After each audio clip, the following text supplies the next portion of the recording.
Bismillahirrahmanirrahim. Assalamu alaikum dear student. My name is Arshad Iqbal. I am your science teacher.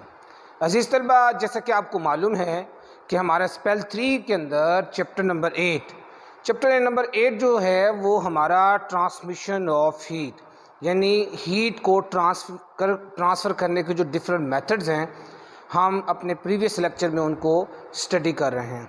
उसमें हमने transmission of heat के अंदर जो पहला स्टेप था जिसमें कंडक्शन था, हमने कंडक्शंस की एप्लीकेशन को स्टडी किया।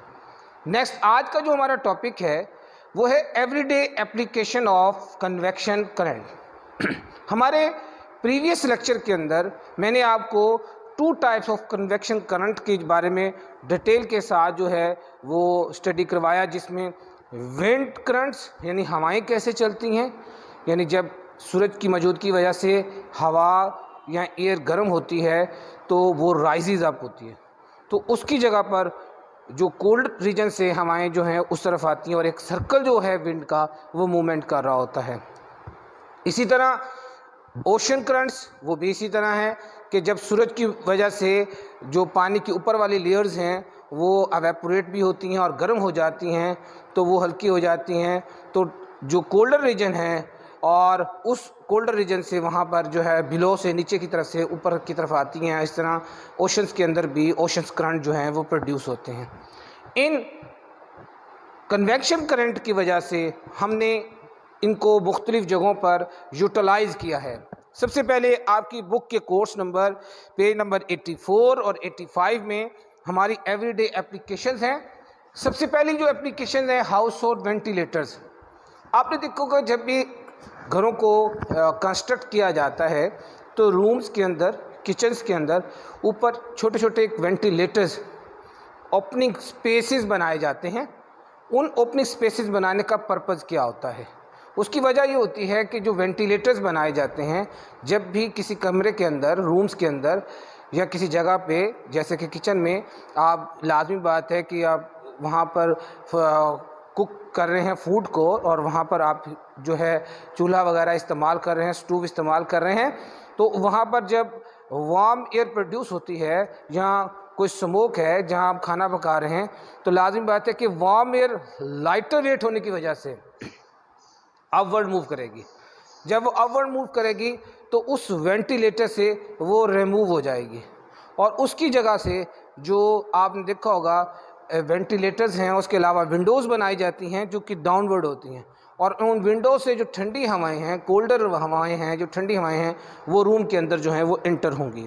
तो इसको अब मैं रीड करवाता हूँ। Household ventilator can make our house cool, the air which we breathe out is warmer and lighter. हमारी वो जो हम ब्रीथ करते हैं वो गर्म होती है और लाइटर होती है। It move up the room, go out of the ventilators, और वेंटिलेटर से वो बाहर चले जाते हैं near the top side of the walls. Fresh and cool air inter into the room, room में इंटर हो जाती है through window and doors, window और डोर्स के ज़रिए। नेक्स्ट हमारा जो एप्लीकेशन है कन्वेक्शन करंट की, डोमेस्टिक वाटर हीटर। अभी आपने देखा सर्दियाँ यानी जो है वो गुजरी हैं तो हर घर के अंदर जो है गीज़र का इस्तेमाल किया जाता है पानी को गर्म करने के लिए और डोमेस्टिक पर्पसेस के लिए हम इस्तेमाल करते हैं। तो आज हम देखेंगे कि जो डोमेस्टिक पर्पसेस के लिए हीटर इस्तेमाल किए जाते हैं या गीज़र इस्तेमाल किए जाते हैं। आपको मालूम है कि हीटर हमेशा ऊपर की तरफ नहीं लगाए जाते, क्यों? रूम के अंदर हीटर हमेशा डाउनवर्ड उसके अंदर रखा जाता है, क्योंकि आपको पता है कि जब हीटर की वजह से एयर वार्मर होती है और वार्मर एयर लाइटर होती है और लाइटर एयर जो होती है वो अपवर्ड मूव करती है और इसी जब अपवर्ड मूव करती है तो वो एक सर्कुलेशन ऑफ एयर की वजह से वो रूम जो है वो गर्म हो जाता है। लेकिन इसमें हमने जो डोमेस्टिक पर्पसेस के लिए हमने जो गीज़र इस्तेमाल करते हैं इसमें भी इसके 2 पोर्शंस बनाए जाते हैं। एक पोर्शन के अंदर हमने ठंडा पानी यानी कोल्ड वाटर होता है और नीचे आप देखें कि गीज़र के अंदर अगर तो वो गैस का गीज़र है तो स्टोव होता है, अगर इलेक्ट्रिक गीज़र है तो उसमें रॉड लगाई जाती हैं, हॉट रॉड लगाई जाती हैं। जब उसमें से जो इलेक्ट्रिक करंट होते हैं वो गर्म होती हैं और पानी को गर्म कर रही होती हैं। तो अब मैं इसको रीड करवाऊँगा। Water is heated in the boiler by gas burner heating coil. ये तो मैंने आपको बता दिया, बर्नर से या हीटिंग कॉइल से उसको गर्म किया जाता है। The hot water expands, hot water expand करता है and become lighter in weight. This water rises and flow into the upper part water heater में to take the place of hot water. इस हॉट वाटर की जगह लेने के लिए cold water from storage tank, जैसे ऊपर स्टोरेज टैंक लगे हुए हैं उसमें जो कोल्ड वाटर है fall to the lower part, तो फॉल होता है, यानी hot water rises and flow into the upper part. यानी आपने देखा होगा जो पाइपिंग की जाती है वो अपर पार्ट से की जाती है, upper part cold water from the storage tank, और जो स्टोरेज टैंक के अंदर कोल्ड वाटर है fall to the lower part, तो वो लोअर पार्ट की तरफ, क्योंकि उनका वेट ज़्यादा है as compare to hot water, तो वो डाउनवर्ड मूव करता है। वो take the hot water from tap, हम हॉट वाटर को टैप्स के जरिए अटैच कर देते हैं to the water heater. Convection current जो help to continue supply to the hot water, हम इस कन्वेक्शन करंट को कंटिन्यूसली सप्लाई वाटर के लिए जो है वो इस्तेमाल करते हैं। हमारा जो तीसरा एप्लीकेशन है कन्वेक्शन करंट की, आजकल आपको पता है कि गर्मियों का सीज़न शुरू होने वाला है और तकरीबन अप्रॉक्सीमेटली एयर कंडीशनर का बहुत ज़्यादा इस्तेमाल किया जाता है।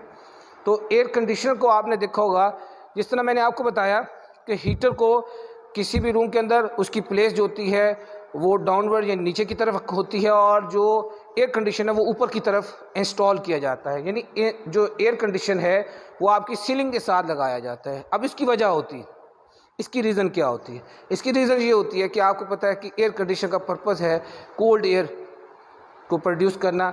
जब ठंडी हवा आती है तो वो ठंडी हवा जो है, कोल्ड एयर जो है, वो उसका वेट जो है as compared to hot air ज़्यादा होता है, जिसकी वजह से वो कोल्ड एयर अपने वेट की वजह से डाउनवर्ड मूव करती है। जब वो कोल्ड एयर डाउनवर्ड मूव करती हुई जाती है और नीचे से जब नीचे की तरफ मूव करती है तो हॉट एयर जो है डाउनवर्ड से, जैसे कि मैंने वेंटिलेटर के एप्लीकेशन में बताया कि हॉट एयर अपवर्ड मूव करती हैं। हॉट एयर जब अपवर्ड मूव करती हैं तो वहाँ से वो कोल्ड एयर के साथ, यानी जो एयर कंडीशनर से एयर थ्रू हो रही है, उस एयर के ज़रिए जब उसके साथ अटैच होती है तो वो भी ठंडी हो जाती है, और इस तरह एक सर्कुलेशन जो है उस कमरे के अंदर जो है वो एयर का एक एयर करंट जो है वो प्रोड्यूस होना शुरू हो जाता है, और एक नॉर्मल जो टेम्परेचर जो हमने सेट किया होता है उस कमरे का वो टेम्परेचर जो है वो मेंटेन हो जाता है। अब हम इसकी स्टडी करवाएंगे page number 55। An air conditioner, जो एयर कंडीशनर हैं also use convection current cool our room air condition are install near the ceiling. जैसे कि मैंने बताया कि उनको सीलिंग के साथ जो है वो लगाया जाता है। The fan of an air condition blow cool dry air, जो फैन है एयर कंडीशनर का वो कूल एयर को ब्लो करता है। The cool air is heavier in weight, it become the warmer air of the room rises, warmer air rises होती हैं, because it become lighter in weight, क्योंकि वो लाइटर वेट होती हैं। The air condition draws this warmer air to make it cool, उसको ठंडा कर in this way circulate again and again till desired temperature is reached, हम उस desired temperature तक जो है वो पहुंच जाते हैं।